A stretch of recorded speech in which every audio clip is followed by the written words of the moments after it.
Mr. Mizanskey, I know you've told your story ad nauseum so many times. You don't mind telling it another time, do you? No, not really. How did you get here? I was involved in a marijuana deal.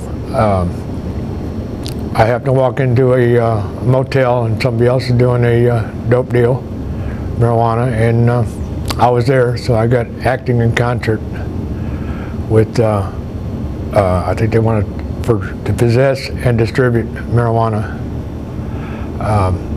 This was, unfortunately, was the third time I was involved with marijuana, so I ended up getting a life without sentence. And this is a deal that Missouri has, a clause that's a persistent offender clause. Right. And the prosecutor argued to get this classification for you, and the judge agreed. And Yes. then the judge gave you... Well, the judge actually verbally sentenced me to a life sentence. And not just life. Just life is all he said. Okay. I get paperwork there. Even on my sentence and judgment paper, it says life sentence. And he even awarded me the time served that could be, you know, for when you're doing time in the county jail or whatever, any time you get served, it gets counted towards your sentence. But according to the statutes, from what DOC tells me, that's a life without. I looked up the statutes and that's what it says. Do you think the court was clear on that when that happened? Well, you know, I went through 2 trials. In the second trial, the first one got overturned, and you're supposed to have a hearing for prior and persistent offender. They never had it in the second trial, but I still got sentenced under them statutes. Statutes clearly say that you have to be proven to be a prior and persistent, which is 3-strike law. So, as far as the judge, I thought I had a life sentence. I didn't know anything about life without. And a life sentence you're normally out in?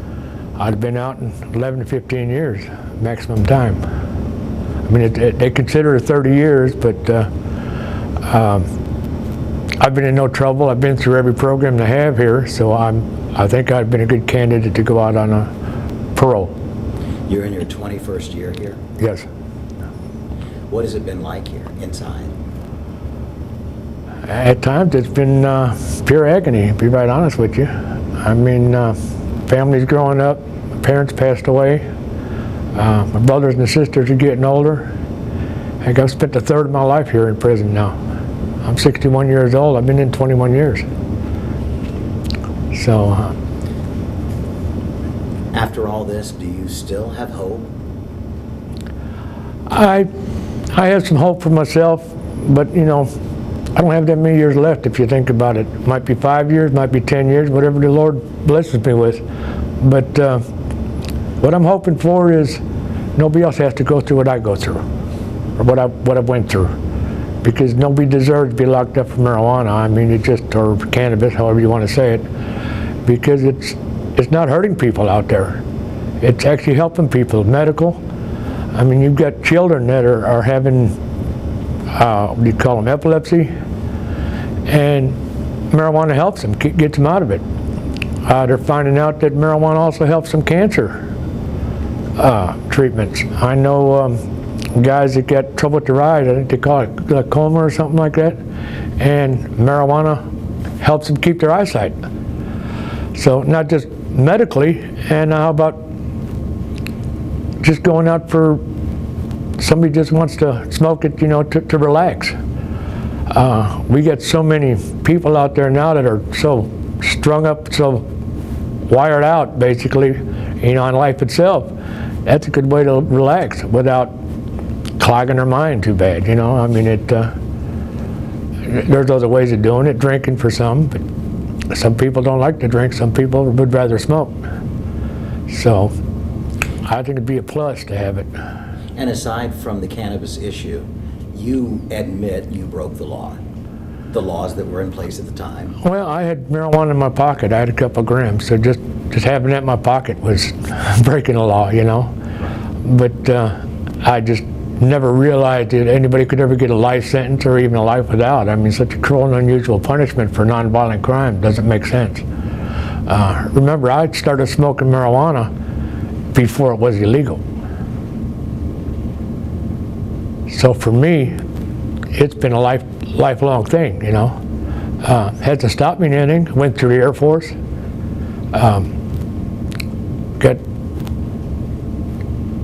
I worked on the nuclear plant. I worked on our state office buildings. Did they drug screen at the time? Did they check us for drugs? Right. Pretty rare. Now, since I've been in here, I've been checked for drugs pretty regular. But, you know, and I admit, the first few years I was in here, I still was smoking pot. I've been clean now for, what, about 15 years, maybe 16 years. But when I first come down, I was still smoking pot, because you can find pot in here. You can find just about any drug you want if you look hard enough. But it just, you know, even though it helped me in my back pain-wise, it just ain't worth it. Over the last 2+ decades, you have missed a lot. You've missed births, celebrations, deaths. I saw an interview where you said you, since you've been in here, saw your mom one time. Right. What was that like? It was rough, because she put in for visits when she found out she had cancer, and it took almost 4 months to get her on her visiting form, even though the woman's never been arrested for anything. So when they finally got her, my brother finally got her up here, she was in a wheelchair and could just barely stay conscious because of the morphine and stuff that they had her on. She was in so much pain. Did she recognize you? Oh, yeah. And did you have a good conversation? Yeah. What did you tell her? I missed her. And I made her promise that I'd do everything I could to get out of here.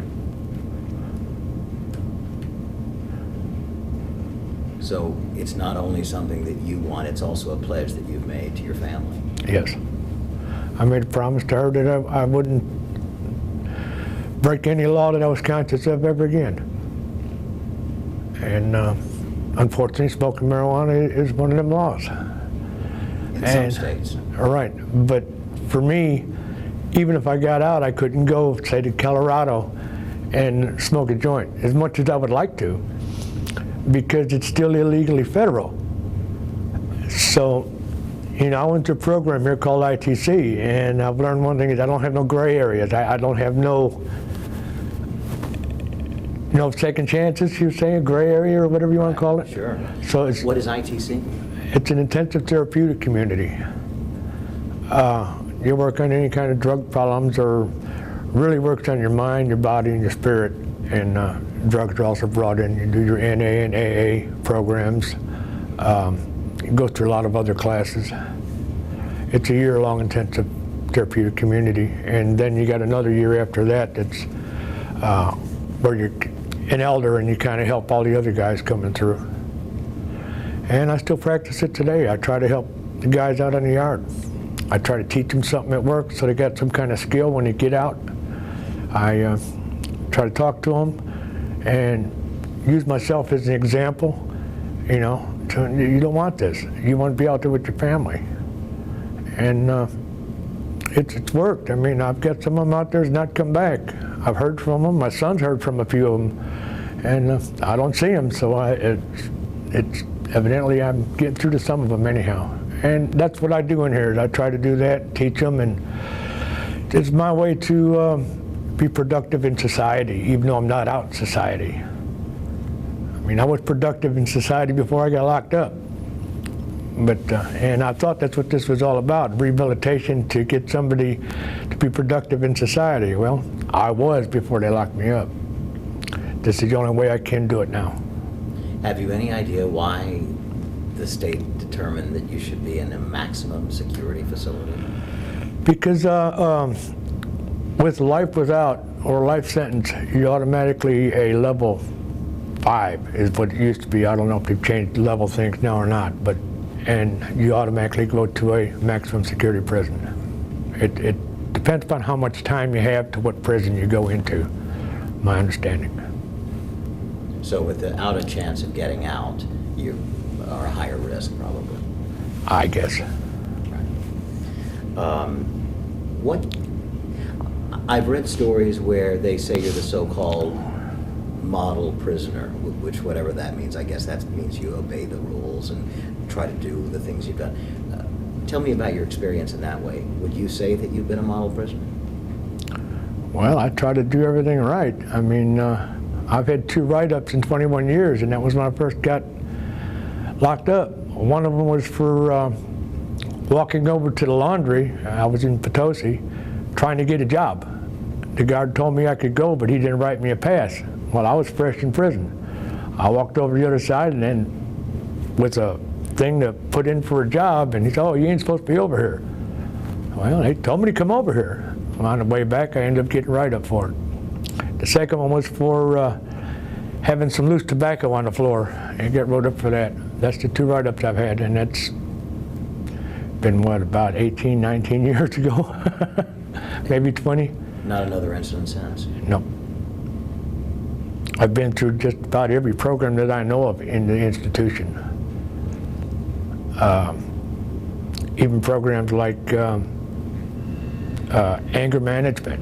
I've never had an anger problem, but I took all these other programs because I get around a lot of these other guys and they don't, a lot of them don't think before they react. And that's why they're in here in the first place. And to be able to talk to them, you got to be able to know their language and know how they're thinking. So I was able to use these programs to kind of correlate how I could better talk to them and understand what they're going through and everything else. So that's why I took them. If the heavens smile upon you and something happens that you're able to be released, what would you do? Get with my family first thing. Go out, get something to eat.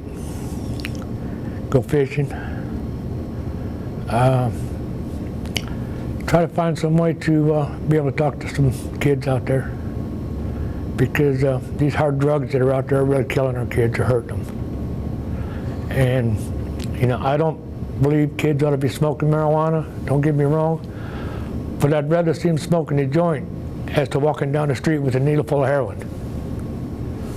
I mean, it's not something I'd want for them, but I'd rather see that. And from what I read in the paper and see on the news, you got 11-year-olds that know where to go get heroin. Let alone the crack that's out there, the methamphetamine that's out there. That's what's hurting our kids, not marijuana. In fact, I think I know of several cases in here that I've talked to people to where they said they've actually used marijuana to get down off their hard drugs. So unfortunately, then they're crying before they got down off of it. And another instance in here, a lot of other ones to tell you, if I was just smoking cannabis, I would have never even done this crime. But I was hooked on this heroin or hooked on this, and I'd seen no other way to get money, and then they ended up robbing somebody and something went wrong. Maybe somebody got killed because they were trying to get money for doing the hard drugs, because that's the way it hooks them. My experience with marijuana is you don't get hooked that way. And if you don't have it, you just don't have it, you know. But some of them other drugs, they just really drive you to where you've got to have it. And, you know, fortunately, some of them found a way and used marijuana to get down off of it before anybody really got hurt. Unfortunately, there's some in here that have hurt their families, have hurt everybody else. I mean, it's not just the one person. It's their whole family and other families around them as well. So you would advise young people, and all people possibly, to stay away from marijuana, but you are for, is it safe to say, the decriminalization, even legalization of marijuana? 100%. 100%. I mean, people are allowed to drink. Why shouldn't they be allowed to smoke a joint? Pretty much on the same level, except personally, I think marijuana is less harmful than drinking. That's just my opinion. I've got nothing against drinking. In Fact is, I've been known to tip up a couple beers here and there, but I never really like to get drunk because it just drives me crazy. Smoking was my way for back pain that I had and stuff like that. Being able to work. For legalization, yes, 100%. So I don't think kids growing up should be smoking weed. I did, unfortunately.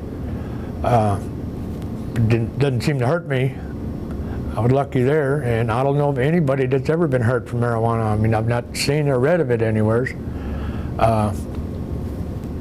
So, you know, we could treat a lot of things with marijuana or cannabis that kids are now being treated with drugs on. And I know drug companies ain't gonna like it because I'm sure some of their profits are gonna go down. But even in Denver, in Colorado, I understand that the death rate's gone down from people doing their harder drugs that they get from their doctors and stuff. They're not overdosing. Instead, they're smoking marijuana, taking care of their problems. Well, that's natural. I mean, ain't that the way to go? If you can go natural, I mean, something that's made or something natural, I think I'd go with something natural. So you were doing it for recreation, fun, but also for medicinal reasons, even Yes. before it was popularly known that it had medicinal applications, right? Exactly. Remember, I grew up in Chicago, and there you kind of grow up fast. I was working with my father when I was 10 and 11 years old. I dropped my first transmission out when I was 11 years old out of a car, and you didn't have all the stuff you had now. You jacked the car up, got up underneath it. It didn't matter whether it was snow on the ground or whatever. Well, I got a lot of pain in my back from laying on that cold concrete. I guess it might be a type of arthritis. I don't know what it is. And I could tell that it was easing the pain, so that's what I smoked. And for recreational use, we used to get together and head out to the lake to, you know, party a little bit with all the people, right? And we could stop by the cops on the way out there.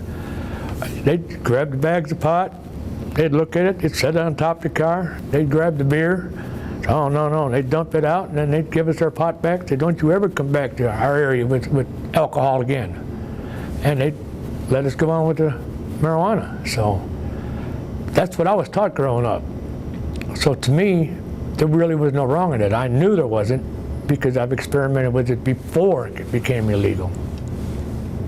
So in the military, I like I say, got an honorable discharge. I worked with our missile maintenance. I was heavy equipment operator. I've probably been to most missile sites that were here in Missouri and worked on them. So, but I guess smoking pot makes me a bad guy. I don't know. Jeff, are you angry? You know, I was for a long time, but the anger's kind of gone. Disappointed. I love this country, and it ain't right. You know, for them to do what they do, it ain't right. You said cruel and unusual punishment. Did you ever think that this could happen? Never. I didn't even know you could even get locked up with a life sentence, let alone life without. I mean, for something that's not hurting anybody, for something that's doing good, they're gonna lock somebody up forever. It don't make sense. It's costing the taxpayer $57 a day just to keep me in here, a little over $57 a day. If there's 1,000 of us in here, and I'm sure there is throughout the system, that's $57,000 a day. Boy, that money sure could be used for schools or our roads. And you've seen some pretty hardcore people come and go. Oh yeah, I've seen them come in here with murder, rapes, child molestation, burglaries, you name it, all the way up and down the gamut. And I've seen a lot of them leave on parole. I've seen a lot of them come back, same ones that left, and get out again. There's a guy from Sedalia, same place I'm from. He was in twice that I know of, years and years ago. He got a life sentence. He was in before I came in. He did 11 years on a life sentence. That's the third time that he was down. He's been back 2 or 3 times since. And he's either out right now or just about getting ready to get out from the same county. Pardon me? What were his crimes? Do you know? Most of them were dealt with drugs, marijuana. I think there was some methamphetamine. I think he had some sales in there. I don't know firsthand, but I know it all had to deal with drugs. In your estimation, is there any way that you can think of someone who thinks that this is justice? I can't see it. I don't know how anybody else could. I mean, if somebody's doing something wrong, slap their hands, tell them they're doing wrong. But if your child's doing something wrong, you can take and lock them up in the closet forever? Just because you perceive it's wrong, don't really mean it is wrong. I mean, even the Bible says, all the herbs and spices, animals were put on the earth for mankind to use. And the Lord looked back and said it was good. Well, what's marijuana? An herb? I mean, they've been using it probably since caveman time. I mean, they find it in the tombs over in Egypt. It's been around the world. Our government had our farmers growing hemp. And you were considered wrong if you didn't, because it was for the war effort. I mean, it's just not smoking it. Think of all the things that could be made from it. The oils that can be used. I believe there's, if I'm not mistaken, it's 4 acres of hemp can produce the same amount of pulp as 7 acres of trees, I think is how it is. It's not exactly on those figures, but it's pretty close to that. I thought we were supposed to be saving our trees. Clothing, medicine, foods, but yet I'm locked up forever for using it. Something ain't right. Something's out of balance. There are interviews that other people have done with you. I've noticed you've kept up with the changing opinions of marijuana, cannabis, hemp, all of this. And there was a time when people equated it with heroin and the worst types of drugs, methamphetamine, everything else. The times have changed, and you've even pointed that out before. You've even thrown out some statistics, and it depends on which group you ask about how many Americans, what percentage of Americans accept this now. Again, to see states legalizing it, decriminalizing it, local jurisdictions dealing with it, the tide is changing. And to think that you may be in here at one point when it could be legal out there, how does that make you feel? Well, good that people out there will no longer have to go through what I'm going through. Because it's not about me, it's about our society. And nobody should have to be put in jail for it. And if that's the way it's got to be, that's the way it's got to be, but it needs to be changed, because I know I hear now they're writing tickets and fining you and this and that in certain places, but are they going to count that as a strike 1, strike 2? I understand after 2016 that rule is supposed to go out, or that law is supposed to go out as far as 3 strikes on marijuana. It's about time. I'm sure glad the people out there are starting to really learn, instead of following the lies that they were told for so many years, that marijuana is not the bad drug that it was. I mean, they got it as a Schedule 1, right? Cocaine's not even a Schedule 1. I mean, where's the sense in that?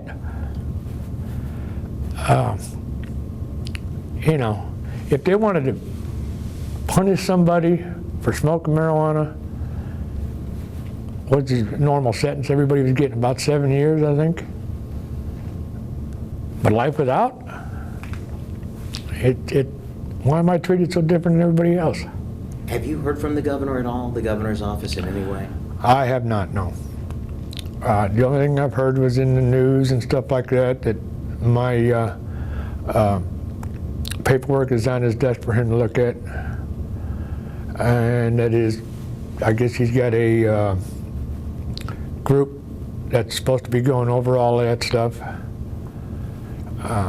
But I've got no answer one way or the other.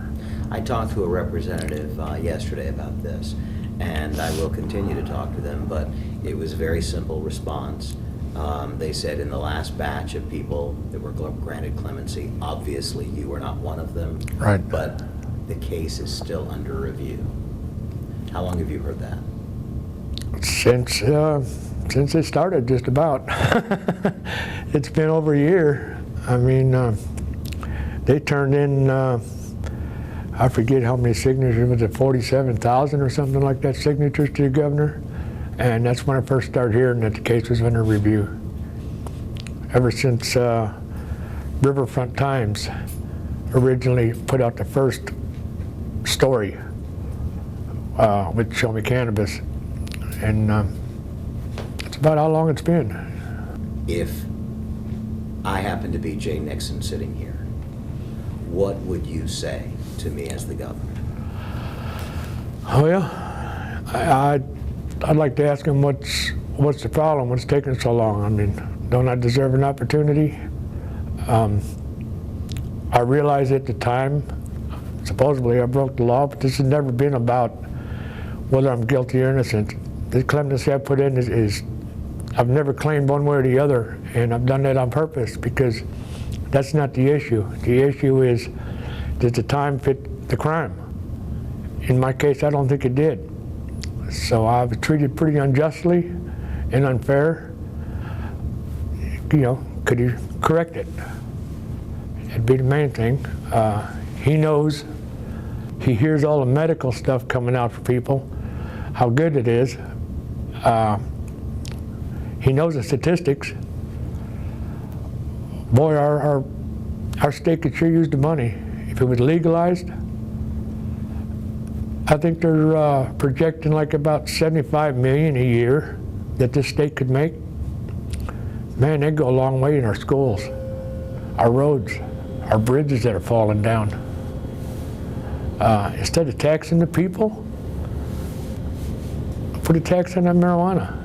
Right now, what we got? Billions of dollars going over the border. It's just common sense to me. And like I say, I've heard statistics. I've heard anywhere from 57 to 60% of the people out there are for it. We could just get them in there to vote. We could change it around. And he could be riding the high tide with it, you know. If he came out for it, I think it would help him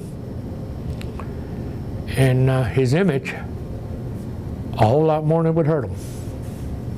That's the kind of things I explained to him. I think it'd be fair. I think it'd be right. I mean, 21 years for marijuana. I don't know anybody else that served that amount of time. And I don't know why anybody should have to. We're supposed to be in here to become productive citizens. How can anybody ever become a productive citizen if they're never going to get out? And they're letting people out with rapes and murders and child molestation. Those people are getting out. I'm sure we got people out there that need to be in here. Now, don't get me wrong, I don't think everybody in here deserves to be out. Some of them we have to keep locked up. Let's make room for some of them. I mean, it's not just me. There's a lot of people in here on marijuana-only offenses that need to be out. Look at the money saved. Look at the hours that the police are spending on, you know, they got to keep people under surveillance, arrest them, the whole 9 yards, go to court.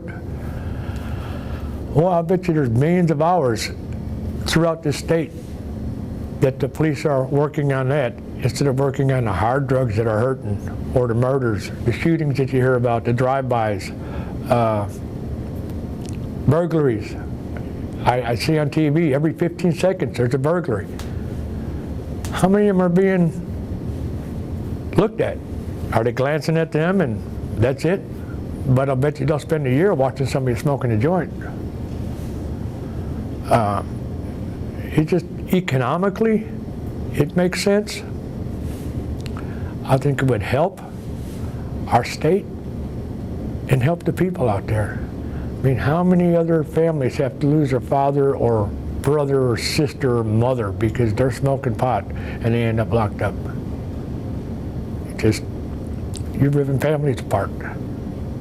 I mean, it's not just that person getting locked up that's being hurt. It's the society itself, the families. It just, to me, don't make sense. And so you actually have family members you've not even met. Is that true? Got granddaughters, grandsons. I understand I have a great granddaughter now. Never seen him. I mean, I've seen pictures. I've got a son in Chicago. Never seen any part of his family. I just learned about him before I got locked up. Does that inspire you, give you inspiration and hope that one day you'll be able to see them and touch them and hug them? Well, it'd be great. I'll tell you what inspires me is all these people out here that are behind me. It's overwhelming. It's I can't thank them enough.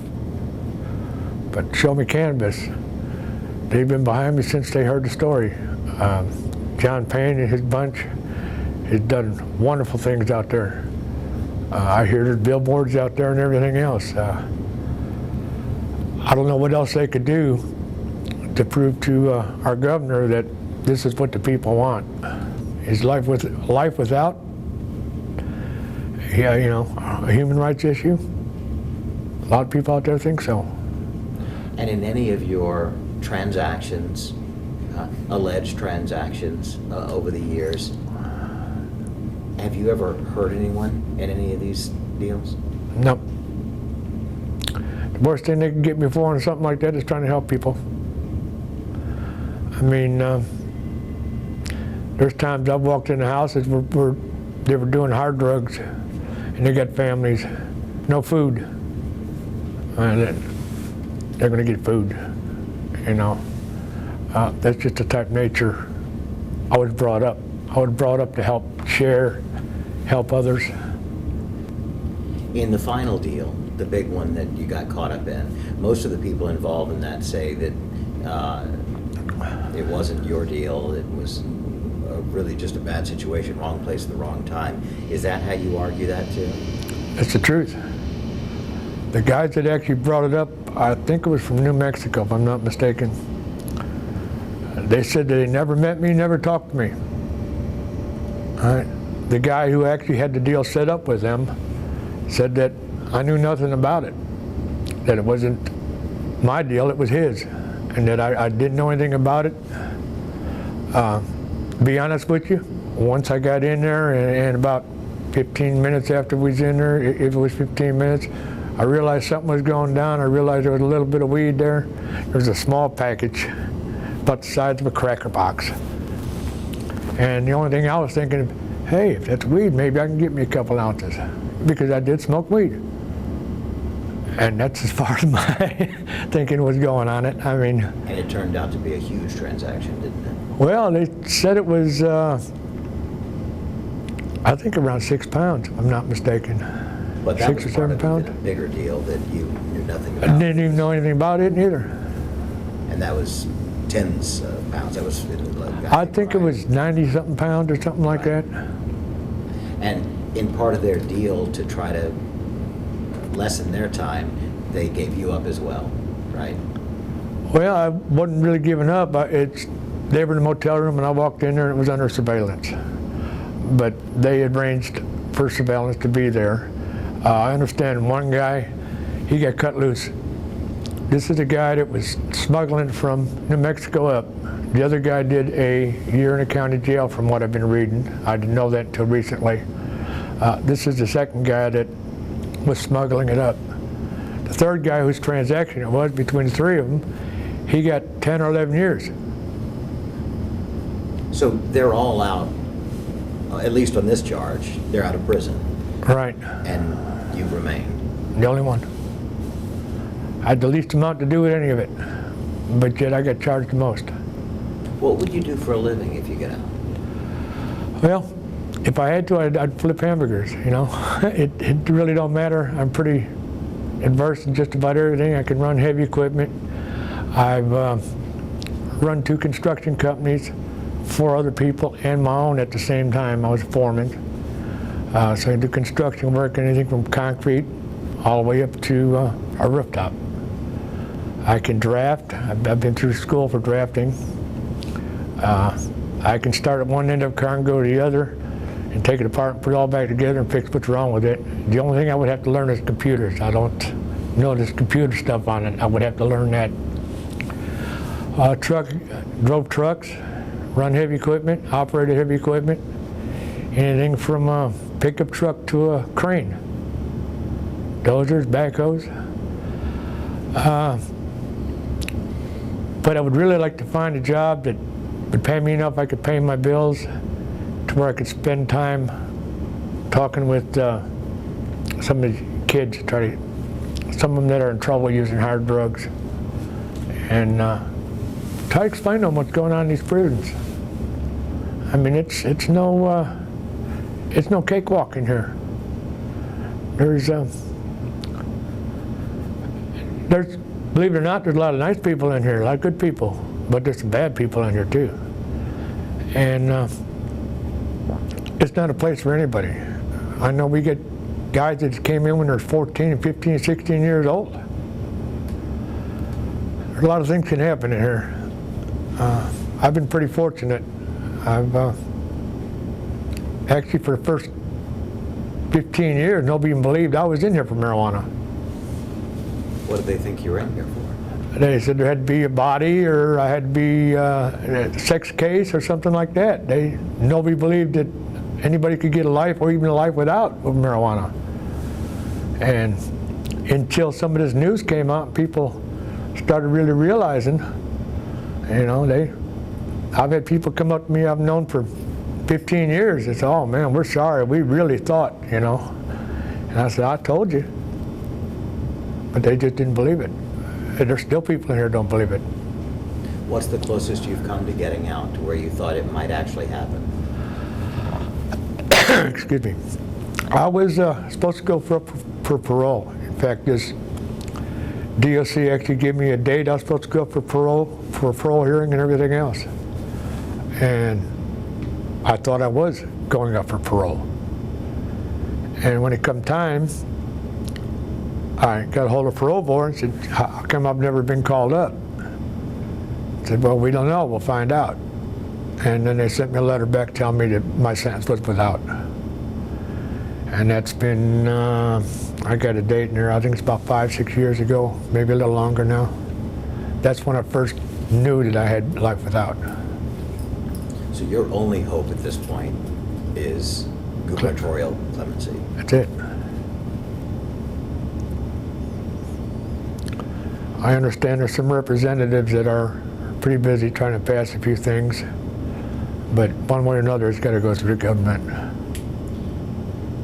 Right now, it's Republican-dominated, both chambers of the General Assembly. Does that give you hope, or is that just, you know, I've always heard Republicans are rougher on crime and this and that, but in this situation, I don't think there's anybody out there that doesn't know anybody that smokes marijuana. It's not Republican or Democrat or independent. It's across the board. If everybody that really used marijuana came out and said they used it instead of hiding it, they'd probably be surprised. They put a fence around Missouri, they wouldn't have enough room to keep them all. But unfortunately, a lot of them got to hide it because of their jobs. And I can see that. I mean, I can't blame them. But people like Show Me Cannabis, some of these other organizations out there are really trying to educate the people, trying to show them what this really is, what's really going on. The money that's costing our government, or should I say, costing our taxpayers to keep people like me in here. they're finally starting to learn. And I think this is what's turning the tide.